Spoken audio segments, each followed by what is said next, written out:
నమస్తే, టేస్టీ వంటలకి స్వాగతం. ఇవాళ టేస్టీ వంటలలో ఉల్లిపాయ పచ్చడి ఎలా ప్రిపేర్ చేసుకోవాలో నేర్చుకుందాం.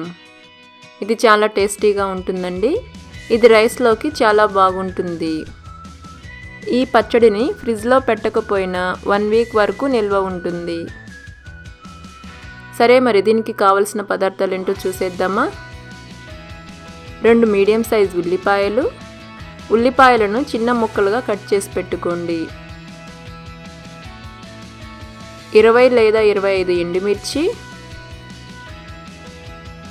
చింతపండు పెద్ద సైజు లెమన్ అంత తీసుకొని వాటర్లో నానబెట్టుకోండి.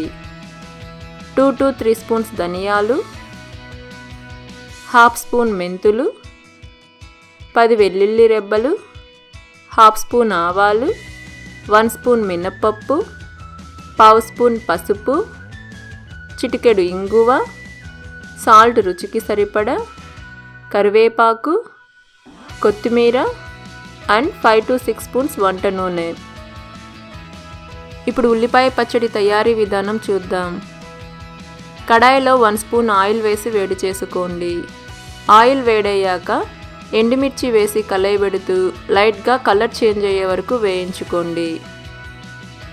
ఎండుమిర్చిని స్లో ఫ్లేమ్లో కలయబెడుతూ మరీ ఎక్కువగా వేయించుకోకుండా దోరగా వేయించుకోండి. చూడండి, ఎండుమిర్చి ఫ్రై అయినవి. ఇప్పుడు 1/2 స్పూన్ మెంతులు అలాగే ధనియాలు వేసి కలయబెడుతూ దోరగా వేయించుకోండి.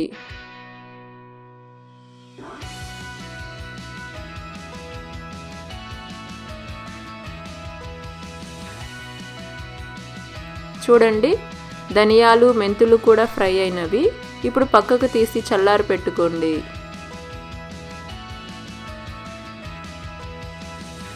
తర్వాత అదే కడాయిలో 2 స్పూన్స్ ఆయిల్ వేసి వేడి చేసుకోండి.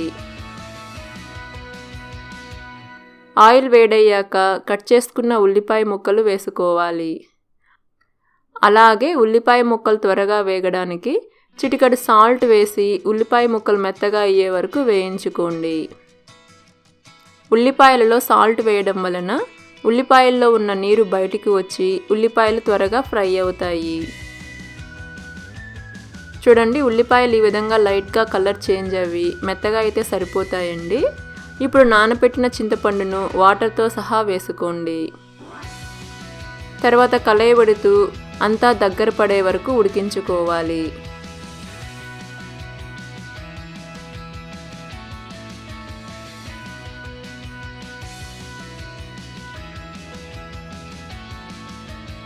ఈలోపు మనం ముందుగా వేయించుకున్న ఎండుమిర్చి, ధనియాలు, మెంతుల మిశ్రమాన్ని మిక్సీ పట్టించుకుందాం. దానికోసం మిక్సీ జార్లో వేయించుకున్న ఎండుమిర్చి, ధనియాలు, మెంతుల మిశ్రమాన్ని వేసి మూత పెట్టి ఇక్కడ చూపిస్తున్న విధంగా పౌడర్ లాగా మిక్సీ పట్టించి పక్కన పెట్టుకోండి.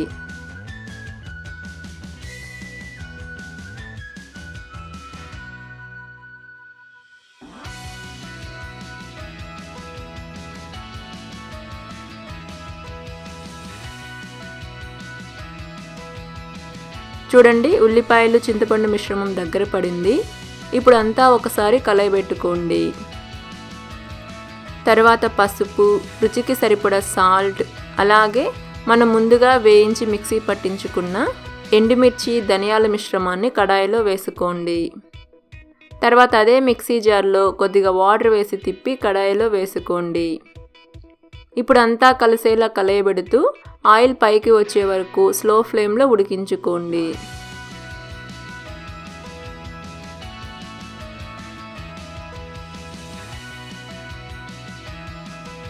చూడండి, ఆయిల్ అంతా పైకి వచ్చింది.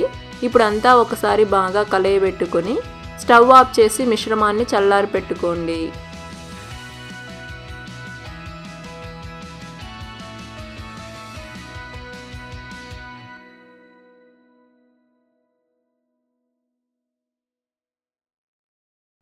చల్లారిన తర్వాత మిక్సీ జార్లో వేసుకోవాలి.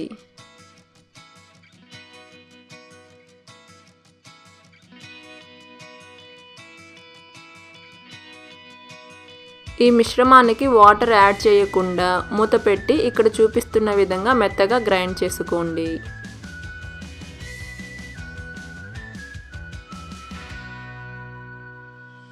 ఇప్పుడు పోపు పెట్టుకోవడం చూద్దాం. కడాయిలో ఆయిల్ వేసి వేడి చేసుకోండి. ఆయిల్ వేడయ్యాక ఆవాలు వేసుకోండి. ఆవాలు చిటపటలాడాక మినప్పప్పు, పావు స్పూన్ మెంతులు వేసి కలయబెడుతూ దోరగా వేయించుకోండి. ఈ పచ్చడికి కొంచెం ఆయిల్ ఎక్కువ వేసుకోండి, ఎందుకంటే టేస్ట్ బాగుంటుంది. అంతేకాకుండా ఇది 1 వీక్ వరకు నిల్వ ఉంటుంది కదా, సో ఆయిల్ కొద్దిగా ఎక్కువ వేసుకోండి. మీరు ఈ పచ్చడిని ఒక్కరోజుకే ప్రిపేర్ చేసుకుంటే ఆయిల్ తక్కువ వేసుకున్నా పర్లేదు. చూడండి, మినప్పప్పు ఫ్రై అయినవి. ఇప్పుడు ఎండుమిర్చి, వెల్లుల్లి రెబ్బలు, కరివేపాకు, ఇంగువ వేసి కాసేపు వేయించుకోవాలి.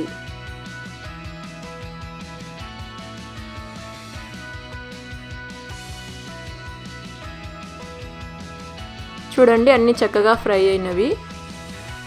ఇప్పుడు ముందుగా మిక్సీ పట్టించుకున్న పచ్చడిని కడాయిలో వేసి అంతా కలిసేలా కలయబెట్టుకుంటూ 2 to 3 మినిట్స్ ఆయిల్లో మగ్గించుకోండి.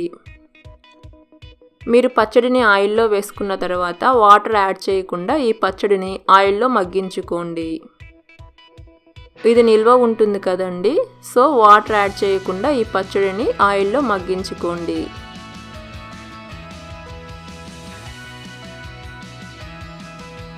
చూడండి, పచ్చడి ఆయిల్లో చక్కగా ఫ్రై అయింది.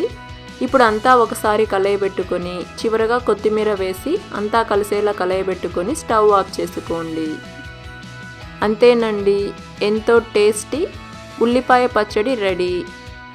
మీరు కూడా ఈ రెసిపీని ఒకసారి ట్రై చేసి మీ వాల్యుబుల్ ఫీడ్బ్యాక్ని కింద కమెంట్ బాక్స్లో కమెంట్ చేయండి.